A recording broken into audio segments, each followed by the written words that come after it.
Hello,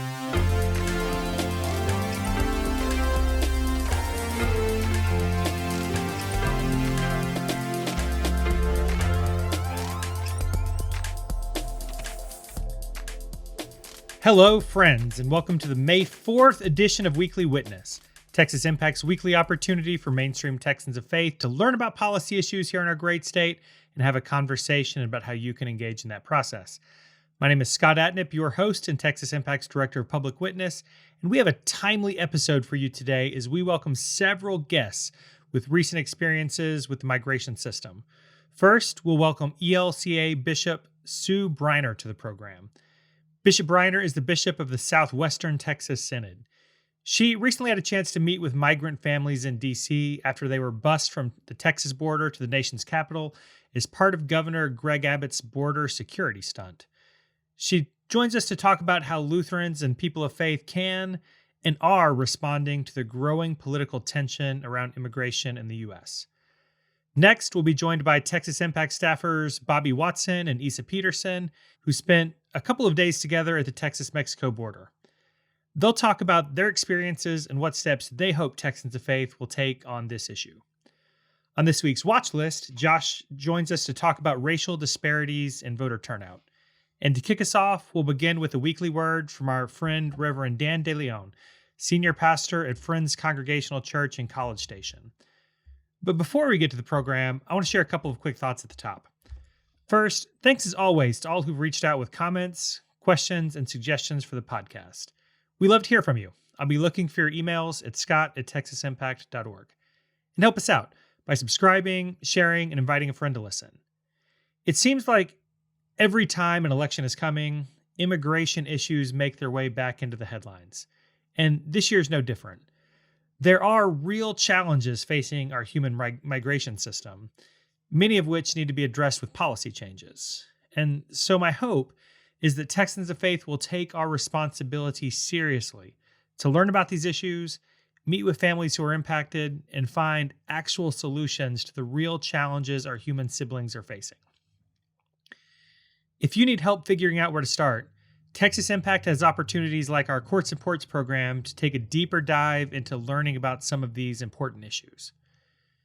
What we don't have time for is political grandstanding to try to score political points at the expense of actual human lives. I hope this episode is helpful in starting some of those conversations. So with that, here we go. The Weekly Word with Reverend Dan DeLeon.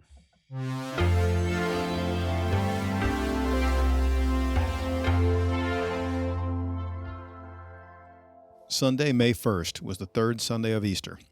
On that Sunday, many Christian churches that follow the Revised Common Lectionary, that collection of Bible verses designated for each Sunday, turned to the Acts of the Apostles and heard once again the story of Saul's conversion. It's a popular story in Christendom, the conversion of Saul, or Saul on the road to Damascus. It's such a well-known story that it crosses over into secular speak. We say things like, "They saw the light," or "they got knocked off their high horse," to describe when someone gets hit with truths that completely dismantle their convictions as embarrassingly misguided at best or catastrophically wrong at worst. When we talk about building walls to keep people out of our country, and when we decry any plan, policy, or proposal that would invite people fleeing from violence or displaced by war to cross our border into our country, we are at our absolute worst, because it is catastrophically wrong to look at a human being, no matter who they are or where they come from, with presumptuous hostility. A catastrophe is any act that causes damage or suffering, and it's a catastrophe to see a human being made in God's image as less than human. The story goes that Saul was a terrorist, hell-bent on hunting down any follower of the way, capital W, and bringing them back to Jerusalem, where they were sure to be killed for their alleged crime. On his way to Damascus, Saul is blinded by a light that knocks him off his horse. You could say that he was confronted with a hard truth, because the truth was that Saul was damaging his relationship with God by causing vulnerable people to suffer. Vulnerable people with whom God is always in utmost solidarity. Saul needed to see the light because the way that he saw vulnerable people was catastrophically wrong. Now, bear with me for just a bit more of the story, because you see, Paul wasn't instantly able to see things differently. He was blind for several days. It wasn't until he was cared for by a guy named Ananias that the scales fell from his eyes and his vision was renewed. This is key because Ananias was a follower of the way, a vulnerable person that Saul viewed as an enemy to be wiped out. And Ananias knew this about Saul, yet he still helped Saul. So without Ananias' help, I wonder, would Saul ever have seen things differently? When it comes to immigration justice, I see Ananias as one of our undocumented immigrant neighbors living in the shadows, but who is always present, always taking care of the community, their family, and themselves as best they can, always showing us in our tendency for presumptuous hostility that they are human beings, to be seen as God sees them. In doing the work of immigration justice, then, I'm compelled to follow the lead of Ananias, but to do so from the position of privilege afforded me as a white-passing American-born citizen. The Ananiases at our border and in our community compel me to persist in the work of immigration justice that keeps reshaping the narrative about asylum seekers, refugees, and undocumented immigrants, to keep turning the public's attention to the lived experience and the humanity of our neighbors, and to keep pushing back against the hostile notion that where someone is born, the language they speak, and their skin tone determines their worth. Because until human hearts are converted, until our collective eyes see people seeking refuge, work, and new life as God sees them, legal advocacy on their behalf will continue to be challenging in Texas. Saul's conversion is an amazing story, but let's look to Ananias for our inspiration in doing the good and necessary work of immigration justice that can help the scales fall from the eyes blinded by hostility, starting with our own. Thanks for mobilizing us to follow Ananias' lead, Texas Impact. Blessings and peace be with you all.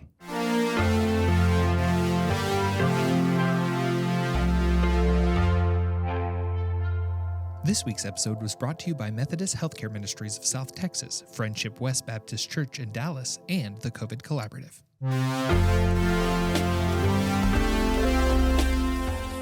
Joining us for today's conversation is Bishop Sue Briner with the Southwestern Texas Synod of the Evangelical Lutheran Church in America. And Sue, don't tell anyone, but you are one of my favorite faith leaders. We'll keep that between us. Really do appreciate your ministry, your work, and your time today. So thanks for being with us. And the reason I say that you're one of my favorites, besides the fact that we've done things together and I think you're amazing, is that recently you were one of 3 Texas Lutheran bishops who sent a letter to Governor Abbott condemning the recent political, I'd say, stunt busing asylum seekers to Washington, D.C. So talk to us about that letter. Why did you and the other bishops decide that this rose to the level where you needed to respond? Yeah, thank you, Scott. So I have a passion for migrants. I am a migrant myself. I come from Canada originally, and I have a border crossing that I could tell you another time, but not today. But I am very passionate about welcoming the stranger. And our synod in the ELCA has the longest border with Mexico, and so these are our neighbors. Right. And understanding a little bit before I got into it more about what Governor Abbott was doing, I felt like it just could not go unchallenged. It's been a real publicity stunt, and I had the privilege of being in Washington, D.C. last week to greet one of those buses, and I'm even more convinced now that we need to speak out against it. Have you gotten a response, and do you think there's going to be a chance to work on this? I have not gotten a response from Governor Abbott yet. I am not convinced that the state government wants to work on it with us, but there's absolutely a lot of opportunity to work on it. And in fact, we're already collaborating with CBP, with Border Patrol, with ICE, with the city of San Antonio, interfaith and ecumenically. So there's already a lot of collaboration going on, just not with our state government. We've all seen the media stories by now of the migrants riding the bus from the border to DC. But you mentioned you had a chance to be there firsthand. You had a chance to meet some of these families when they got off the buses. So talk to us some about your impressions. What did you learn from meeting with those families? Sure. So I was there last week and had the opportunity to greet one of the buses. There were about 25 people on it, men, women, and children. They had endured a 33-hour bus ride without getting off, but they were fed. And for the most part, they looked like they were well treated.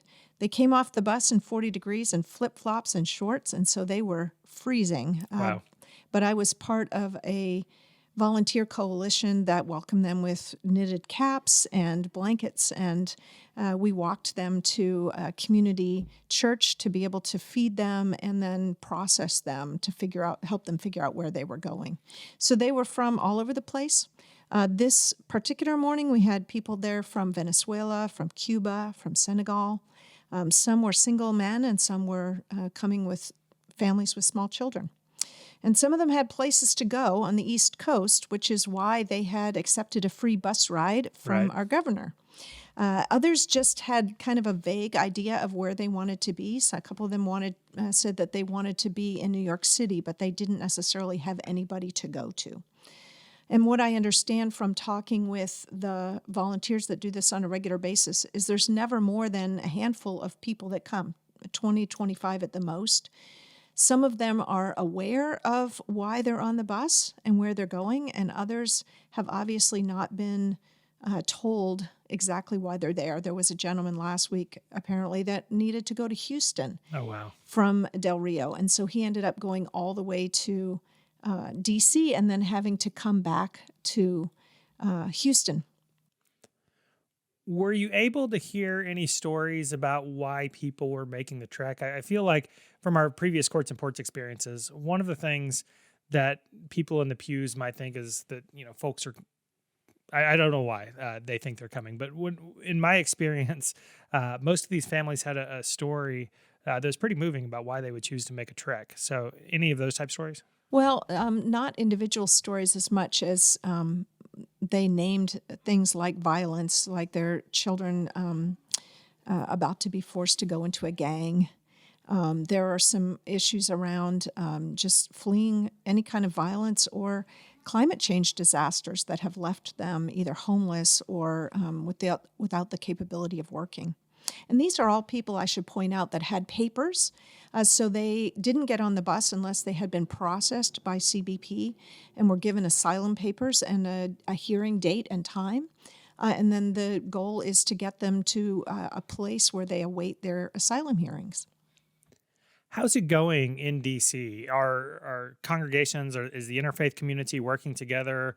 How's that process working? Well, I think it's starting slowly because it was so unexpected to receive these buses of migrants in Washington, D.C., and the governor here has not been good about actually letting people know at the other end when the buses are coming. So there is an organization called Peterson, D.C., which is an NGO, a nonprofit organization that is doing a lot of the coordinating, but a lot of it is ad hoc right now. So we're fortunate that Lutheran Immigration and Refugee Service has a person that's doing it. And now, like when I was there, I was able to contact the local bishop and also a bishop of where some of the people are going to try to get more help on the ground from congregations. What do you wish congregations would know, or what do you wish congregations would be doing right now? I certainly wish that they would be able to understand a lot better that these are people who are here legally seeking asylum, that they need to be afforded the same dignity and respect that we give to every human being. We have, in the U.S., spent a lot of time and attention in the media and locally in praying for and welcoming Ukrainians, which is fantastic. Right. But it is heart-wrenching that we do not have the same level of welcome for our Black and brown brothers and sisters who are fleeing, in a lot of cases, the same kinds or different kinds of terrible life situations. Do you think that's in part because of how the media has chosen to cover, Ukraine versus what's happening down south? And how does the media narrative match what you all saw in person in visiting with these families? Yeah, so it absolutely makes a difference. We've been pretty much glued to the television watching Ukraine coverage, right? And all of the different ways that they're reporting on exactly what's going on. Part of the issue is that places like Venezuela, Senegal, Cuba, we're not reporting from there. So people Right. have no idea. And everyone's kind of lumped together like these are, people trying to get into our country illegally and take our jobs. And that's just frankly not true. I'm curious, as a faith leader, where has the church typically put migration in terms of prioritization? And maybe where should it be now and in the future? And should we be looking at a more whole church response than currently exists? Yeah, great question. So Lutherans, and I'll just talk about our brand for Right. a moment, right? We have a deep history of being involved in immigration. So after World War II, when there were so many displaced people around the country, we formed Lutheran Immigration and Refugee Services. Right. And we've been resettling people for years and years and years. And we ourselves are an immigrant people. We immigrated from various parts of Europe to come over to the U.S. looking for a better life. And so we, and our church as well, we have claimed ourselves as a sanctuary denomination. Right. We have also we have a big initiative called Amparo, which is accompanying unaccompanied minors as they cross the border. So we as a denomination, in theory, have a big stake in this immigration work. That said, it doesn't always translate down to the local congregational level. And particularly here in Texas, because there's, as you're probably aware, it's pretty polarized political climate. And you layer onto that some of the impacts of the pandemic, where people essentially spent the last 2 years kind of turned inward, right? So there is a great opportunity for a whole church response. And in fact, I have initiated a virtual border summit for next week with all of the bishops that are along the border in the U.S. with Lutheran Immigration Refugee Service, Amparo, Lutheran Social Services, all of our organizations that are involved in some way in immigration to say, hey, friends, how do we get better coordinated with this, right? Because there's a lot of great activity going on, not only in our denomination, but really, there are some exceptional interfaith ecumenical partners, other nonprofits that are all working really hard in this area. If we could just figure out ways to get better aligned and to connect in with the work that the government is trying to do, we could be amazing. Well, I will look forward to hearing how that goes. So, Bishop, our folks really do like homework, and they might not like it if I called it homework, so we'll call it a call to action or something today.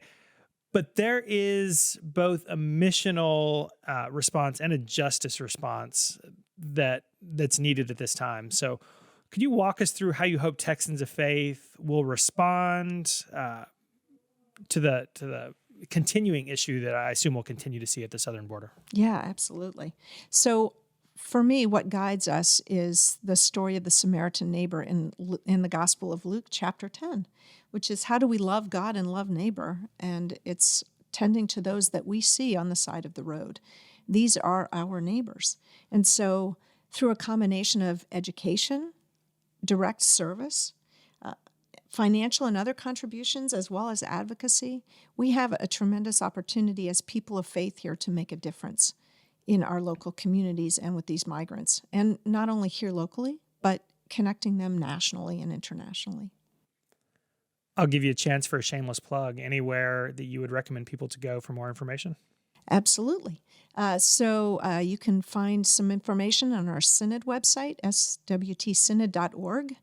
We also have the Interfaith Welcome Coalition in San Antonio, Lutheran Immigration and Refugee Service, lots of places. And we have a joint shelter or a respite center that we're operating with the Episcopalians in San Antonio. So if you're interested in local volunteer opportunities, we would love to plug you in. Bishop, I've been really inspired just watching your journey. So many of us think this is an important issue, but when I saw pictures of you in D.C.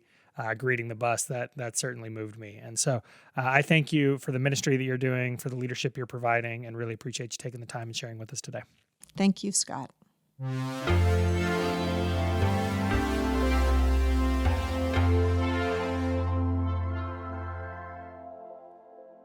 Joining us for today's weekly watch list is Texas Impact Advocacy Director Joshua Houston. Josh, thanks for joining us.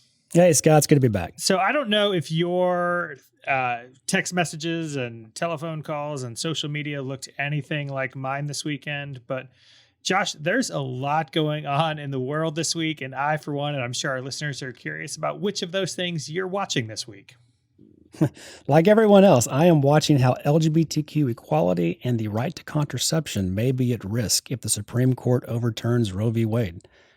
So since the switch in time that saved 9, and Google that if you don't know your Supreme Court history, the place where minorities have gone for relief, be it race, gender, or religion, has been the Supreme Court.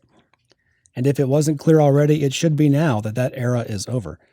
The Supreme Court is returning to how it was under the Four Horsemen, from Dred Scott to 1937, where they undermined the core 14th Amendment principle of equal protection under the law.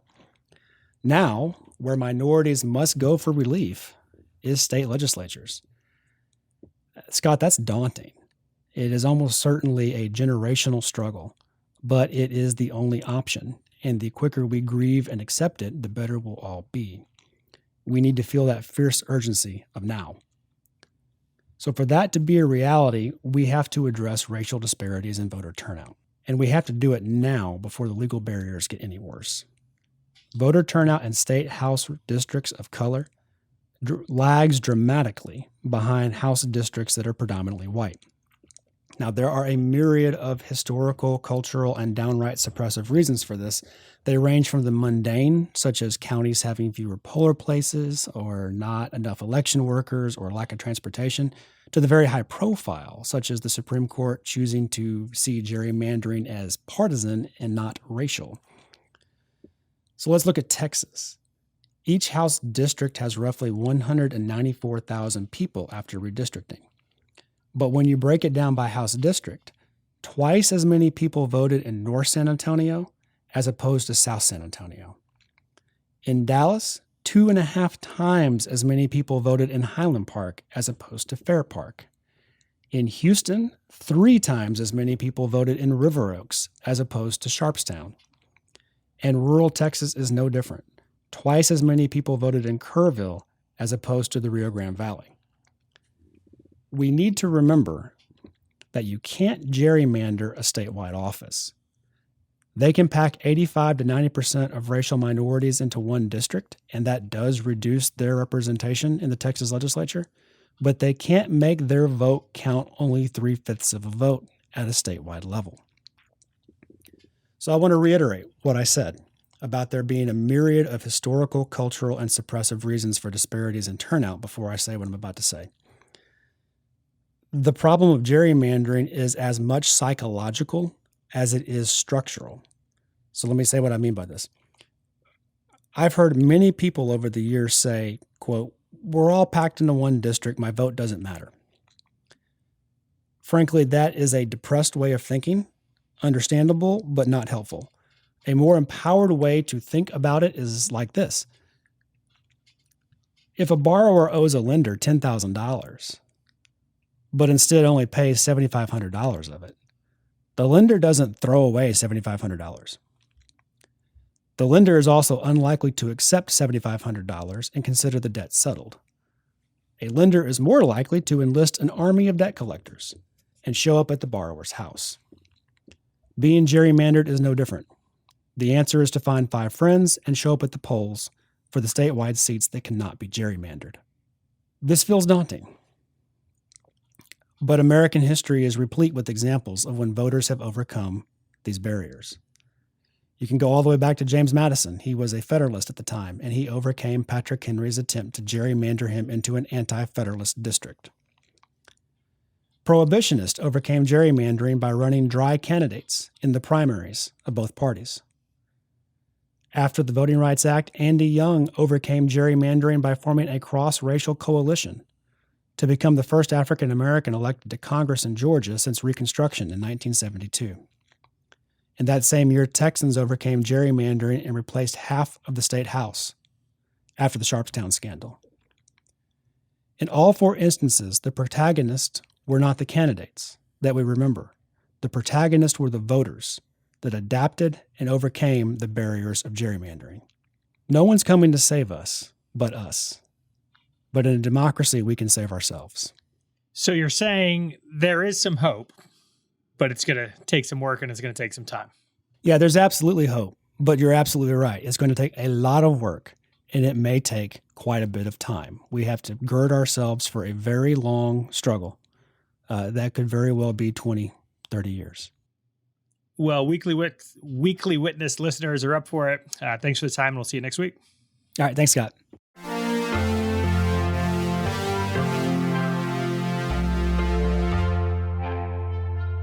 Joining us for this next segment are two Texas Impact team members, Bobby Watson and Issa Peterson.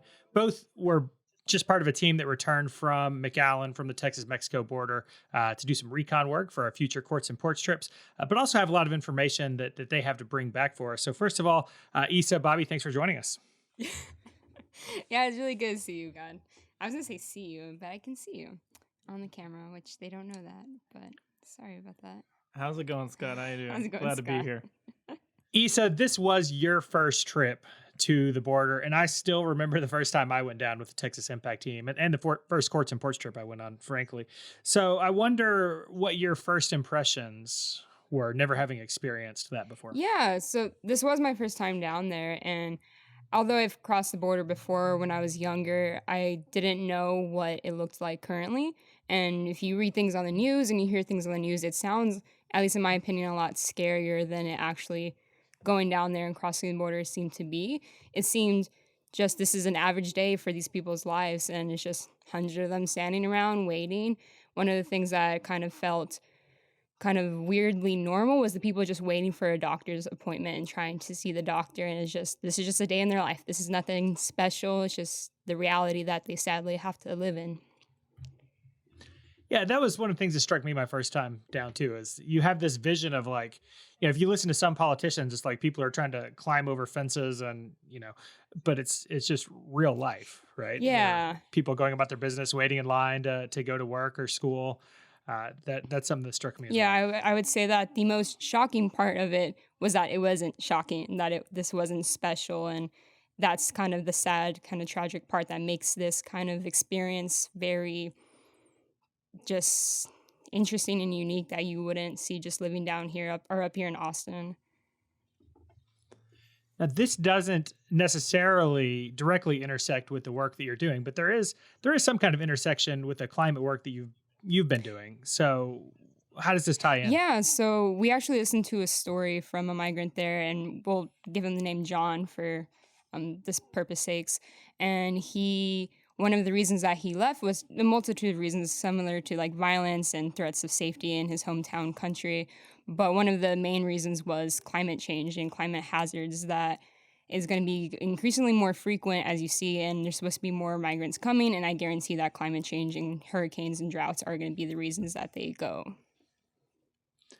Now, Bobby, bringing you into the conversation, you have been working on border issues and have a weekly blog post on the Texas Impact website that I'd highly recommend for folks.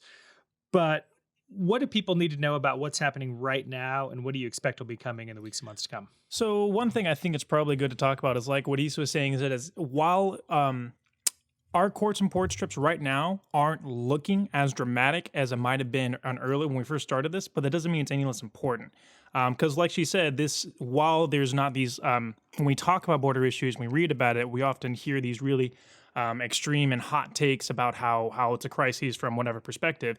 And when you go there, it doesn't quite look like that. That doesn't mean that these issues aren't important or dramatic or actually have these really significant things that are affecting a lot of people's lives. And like Issa said, it is just it's just to them it's a hard situation in their everyday life. It may not look super interesting, but it is really important to them and to us to engage with them and still continue to be there and be present with them at the border as they experience these hard things.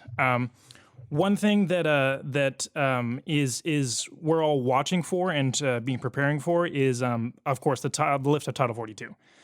And that's one thing we've been talking about. This main trip was to talk with our immigration court contacts and to talk to them about ways we can continue to engage with them. And what's on everyone's mind is what's going to happen after the release, because we're already seeing historic influx of migration of about 6,000 migrants crossing the border daily, and we're most people's analysis are expecting that to triple to 18,000. So it's this big mode of tension where things are already kind of backlogged, and everyone is preparing for what is next. And one thing that was particularly new this time around that's different from our past experience with courts is, from my understanding, talking with other people who've worked with Texas Impact and court sports for longer, is that it was challenging to get courts to let us participate with them and work with them. And this time around, the courts seemed eager for us to work with them and to help them out because they're anticipating it to be a struggle to process this. And it feels like they're kind of want whoever is down to help, it's kind of all hands on deck. What do you hope listeners will do? I hope they'll sign up for Courts and Boards. I hope they'll come down with us, and I hope they'll keep reading our stuff and keep engaging with this issue, because it's not going anywhere. It's going to be an important issue for a long time. And I will say, as someone that went on their very first Courts and Ports trip, I will go again, and I want to go again. And I think that's kind of the thing we want people to keep in mind of, is that this is not a one-off event that you go on, a one-off journey. You want to go there multiple times and see how this experience changes over time, because migration is a constantly evolving issue and topic, and it's going to change even as we go into the fall than it would be in the summer. And so you want to go multiple times and see how each time is different. Yeah, and it was different every time I had a chance to go. And maybe y'all can speak to why it's important to go. I'll start by just saying it makes you an expert in your community and in your congregation, because when you come back and have conversations with people, even including your representatives, you're able to say, a lot of what you're hearing on the news, a lot of, what you might be hearing from some politicians was not my experience. I had a chance to meet with families. I had a chance to hear their stories. I had a chance to see firsthand, and let me tell you what I learned and what I saw. So any other reasons y'all can think of that people really should make that trip? Well, yeah, for sure. I mean, having a firsthand experience, even when it's not these, like you said, the image doesn't quite fit what politicians talk about, it's still a really humanizing and engaging experience, and shows you that this thing is really real and it exists. And honestly, isn't that far from where we live here in Austin. And so that galvanizes people to, we hope it galvanizes people to, after this trip, you want to keep doing it again. Like, you come back again, you keep talking in your communities about it, you get your church involved with this issue. Like, that's the whole point, is the trip's not supposed to be a one and done thing. It's supposed to be the start of your engagement with this policy. Right. Issa, anything else before we close out? I would say when you're going on your first trip, or you hopefully sign up to go on your first Courts and Ports trip, it's really, at least in my opinion, when I went, to kind of check my assumptions or my background biases before going in, because I have I'm Latina, and I have family that have crossed the border way back then, and so hearing stories about them and then seeing these individuals it becomes real. And I don't know the backgrounds of individuals that will go, but it can become real for you, and it can change kind of perspectives that you had before, and even kind of really galvanize you, like Bobby said, to do action in the community and help these migrants. Well, Bobby, Issa, really appreciate the time today and appreciate your willingness to go down and report back. I know you just got in a few hours ago, so I hope you're able to catch up on some rest soon. Yeah, us too. Yeah, absolutely.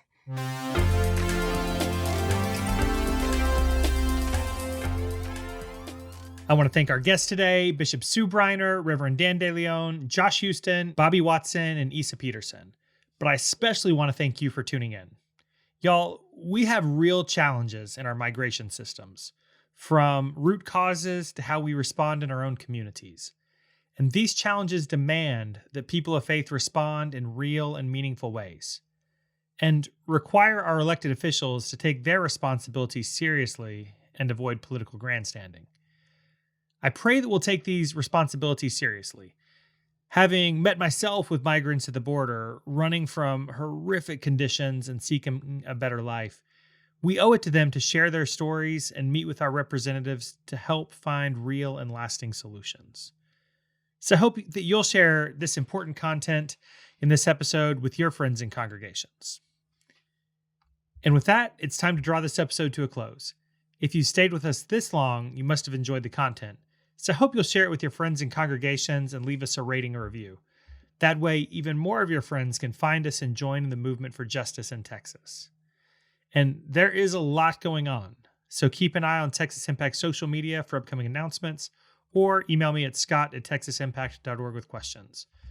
And remember, if you appreciate Texas Impact and the Weekly Witness community, please make sure that you and your congregation are members of Texas Impact by going to texasimpact.org.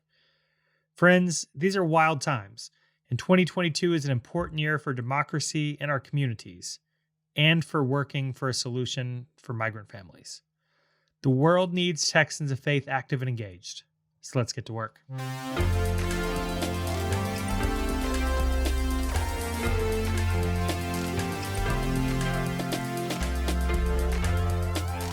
Weekly Witness is hosted by Scott Atnet, engineered and produced by David Fasalo. Our executive producer is B. Moorhead. The opinions expressed on Weekly Witness are those of Texas Impact and our guests, and do not necessarily reflect the views of our sponsors. Weekly Witness is a product of Texas Impact, people of faith working for justice. Visit us online at texasimpact.org.